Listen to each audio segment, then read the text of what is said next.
Hi Sean, how you doing? Thought to send you a quick video just to show you basically what I've got through so far. Make sure you're completely happy with everything. Starting at the front of the vehicle, driver's side. So obviously this is all new material that we've put in, top, bottom and the other side. It comes through to the front. All the scuffs and things like that on there you won't have to worry about, because basically I'm just going to cover this with hammerite paint anyway, thick hammerite paint, so you won't notice it anyway. And basically all this material is in, it's difficult to see because of the sun, and all this sort of rough, I can't quite see because of the sun. Basically, you might see it a bit better on the other side. There's a rough material running across the corner. All that is basically body filler, but all it acts as is an underseal. So, you know, on pretty much all the cars you'll see a rough defined seal on the bottom of the car. Basically that's all it is. It's just to finish it off. And it is the same over here. I'll just ground it down slightly just so I can make sure the lines are right. Basically that's all this is. It's just to cover all the existing, well, the new welds that have gone in, just to ensure that we don't have any problems.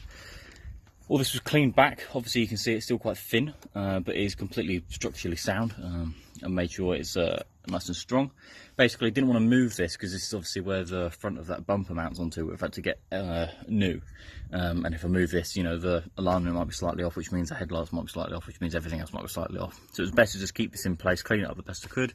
So it's back to basically clean, shiny metal, and then repaint it over, so I won't have any problems with that. And say the back side was all new, and the bottom side as well.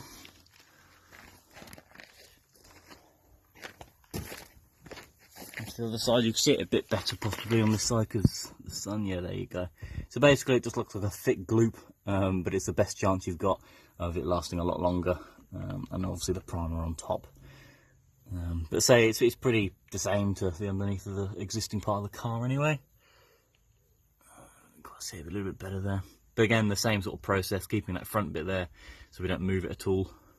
Let's come round to this side. Still, so basically just gone, camera to focus. So basically just gone around the whole bit, whole bottom end of the sill, and put a new layer of primer on. Also replacing a small section, which is not finished just yet because there's obviously still a gap which we'll need some sealant for.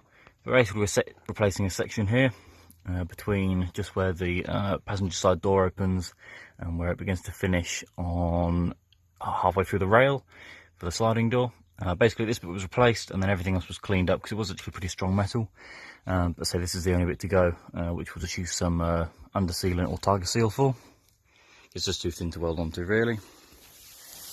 Say the rest of it under here just prime it all the way back, so then you can get a clean finish on it once you finally paint it. But say the rest of the seal looks alright, no real problems.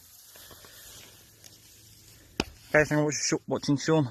Basically, if I find anything more, I'll give you a call this evening anyway. But this is just to give you a quick overview of what we've done so far. Thank you.